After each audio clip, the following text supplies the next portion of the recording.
Have you ever felt a little nervous when someone asked you a simple question like, "What are your plans for the future?" And in that moment, your mind went quiet, your heart beat faster, and English words just disappeared? Hello, everyone, and welcome to the English Learning Podcast channel. I'm James, and today we're going to talk about something that lives inside all of us, something exciting, something scary, and something full of hope. We're talking about the future.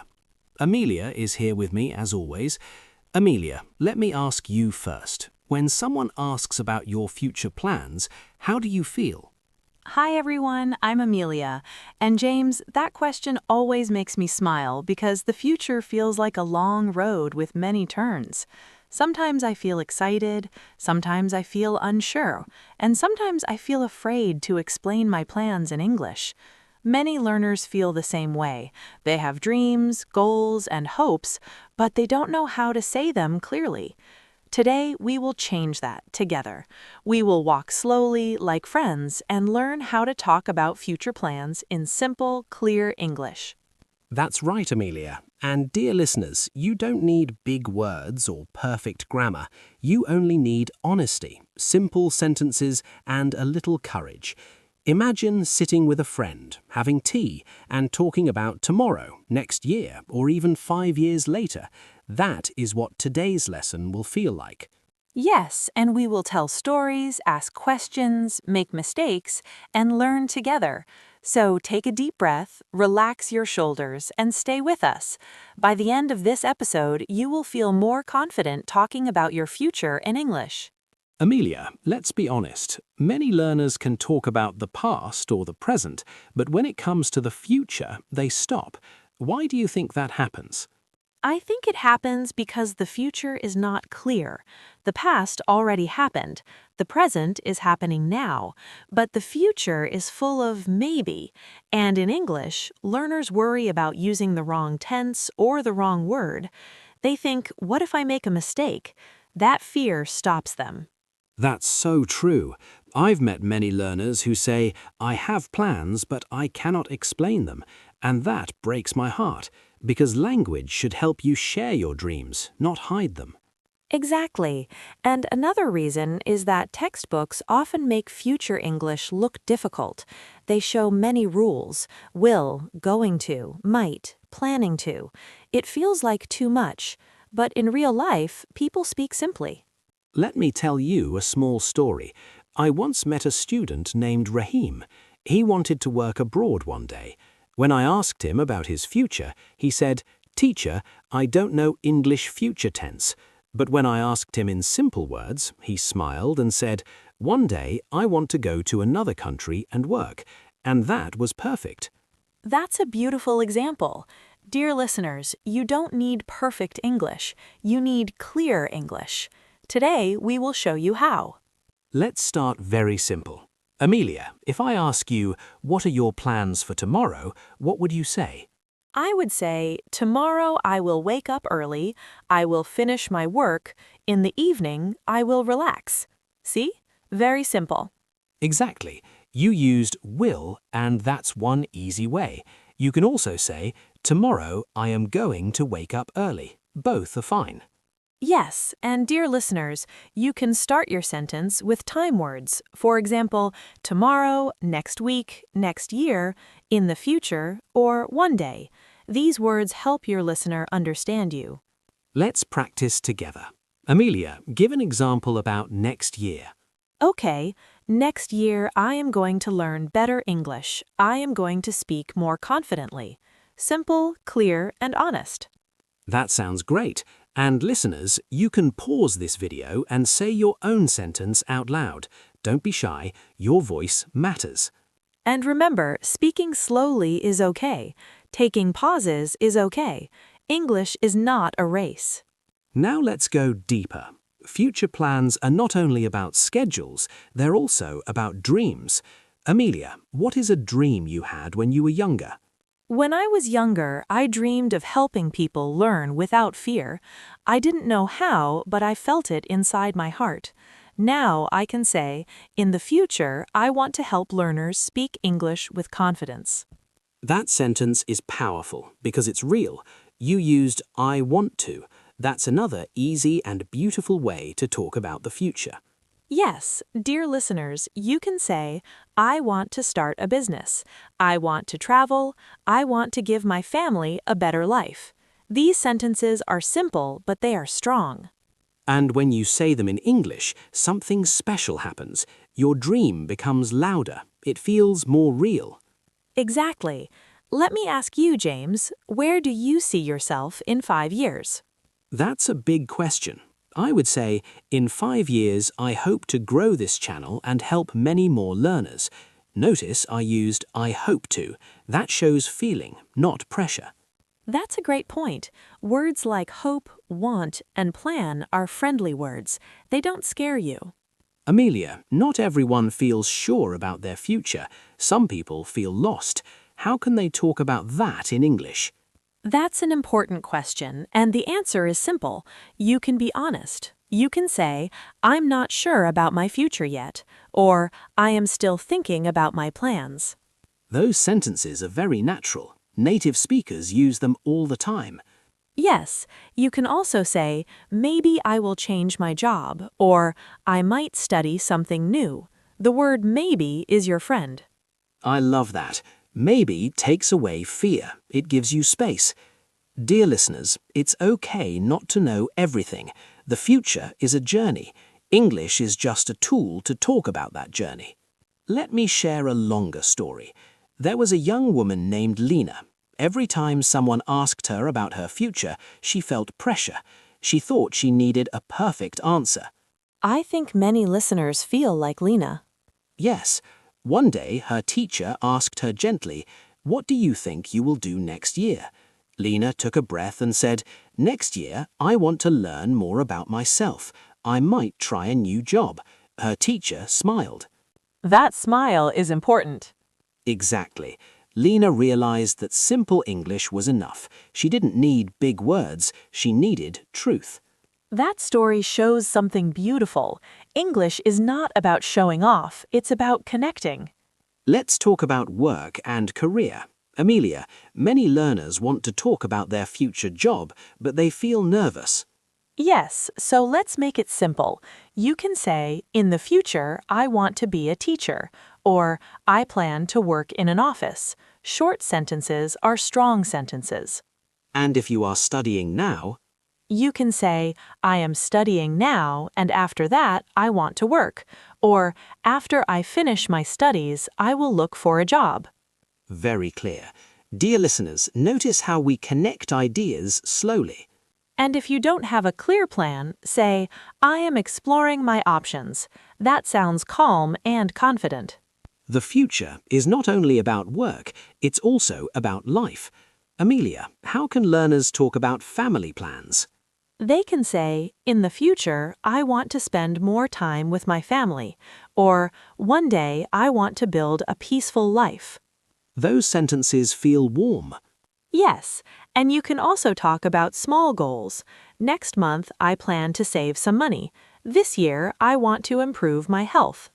Small plans matter. They build big futures. Now let's flip the conversation. Amelia, how do we ask others about their future plans in English?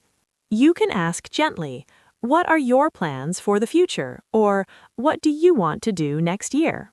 And if you want to sound more friendly, You can say, have you thought about your future? Or, do you have any plans coming up? asking questions is part of good conversation. Yes, and always listen with respect. Everyone's future is different. Amelia, many learners worry about mistakes. What should they remember? They should remember that mistakes are part of learning. If you say, I will to go, people still understand you. Don't stop speaking. That's such an important message. Confidence grows with practice. Speak today, speak tomorrow, and slowly English will feel natural. Let's do a calm practice. Amelia, I will say a sentence and you respond. Okay, I'm ready. In the future, I want to... In the future, I want to feel proud of myself. Beautiful. Now listeners, pause and say your sentence. Take your time. There is no rush. As we come closer to the end, Amelia, how do you feel about today's topic? I feel hopeful. Talking about the future in English is not scary anymore. It feels like opening a window. I love that image. Dear listeners, your future does not need perfect English. It needs your voice. Speak with honesty. Speak with simple words. Your story matters. Thank you for spending this time with us on the English Learning Podcast channel. Keep practicing, keep dreaming, and keep moving forward. And remember, the future starts with one simple sentence. See you next time. Amelia, something learners often ask me is this. They say, James, how do I talk about plans for tomorrow and plans for my whole life? They feel both different and confusing. That's a very real feeling. And the good news is, English makes this easy. We just change the time words, not our confidence. For short-term plans, we talk about today, tomorrow, or next week. For example, I can say, tomorrow I will practice English for 30 minutes. That is a short-term plan. Yes, and for long-term plans, we use words like one day, in the future, or in 5 years. For example, one day I want to speak English fluently. Notice how the sentence stays simple, only the time changes. Dear listeners, don't think too much. Think small first. Small plans lead to big dreams. That's true. When learners try to explain big life goals, they sometimes freeze. But when they start with small steps, English flows more naturally. Exactly. You don't need to explain your whole life in one sentence. One step is enough. Let me tell you another story. This one is about a man named Arif. He worked in a small shop. One day, a foreign customer asked him, "What do you want to do in the future?" That question can feel heavy. It did for Arif. His heart started beating fast. He knew English, but he was scared. Then he remembered something simple. He smiled and said, "In the future, I want to improve myself." That sentence is short but powerful. Yes, the customer smiled and said, "That's a great plan." That moment gave Arif confidence. He realized English is not about perfect answers, it's about real answers. Dear listeners, you never know who is listening to your words. Simple English can open doors. Amelia, many learners ask about the word will. They think it's very difficult. Yes, but will is actually very friendly. We use it when we decide something now, or when we talk about the future simply. For example, I will try again. That sounds strong. Or, I will not give up. That sentence has emotion. And you can also use will for promises.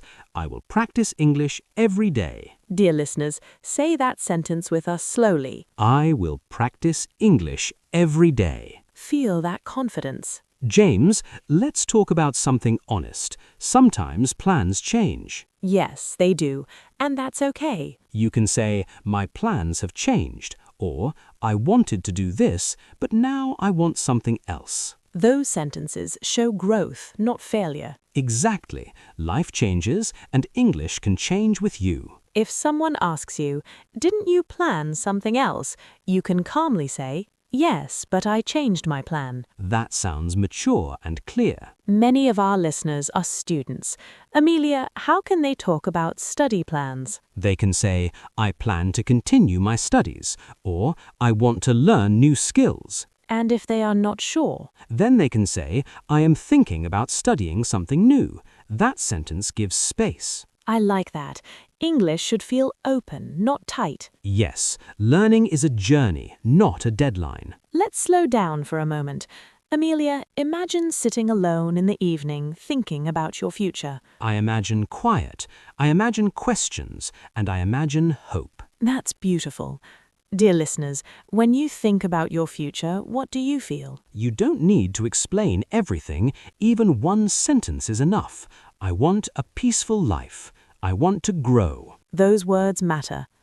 Amelia, many learners dream about travel. Yes, and travel sentences are fun and easy. You can say, one day I want to visit another country. Or, in the future, I plan to travel with my family. And if you don't know where, you can say, I want to explore new places. That sentence sounds free. Amelia, sometimes people don't support our future plans. That's true, and it can hurt. How can learners talk about that? They can say, some people don't understand my plans, but I believe in myself. That sentence is strong and calm. English can help you stand up gently. Let's practice a full conversation now.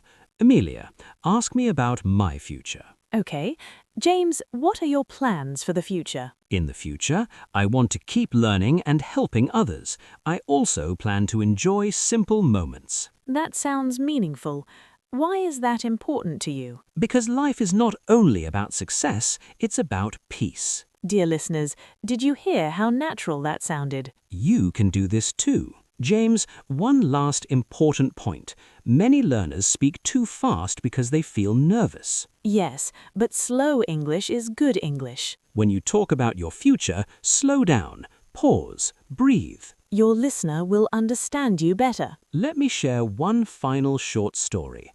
A young learner once said to me, James, my English is small. What did you say? I said, your English is growing, and that's the truth for all of you. Your future English starts today. As we reach the end of today's long conversation, remember this. You don't need perfect English to talk about the future. You need simple words. You need honesty. You need courage. You speak your future, one sentence at a time. Thank you for staying with us on the English Learning Podcast channel. Keep practicing, keep dreaming, and keep moving forward. And remember, the future starts with one simple sentence. See you next time.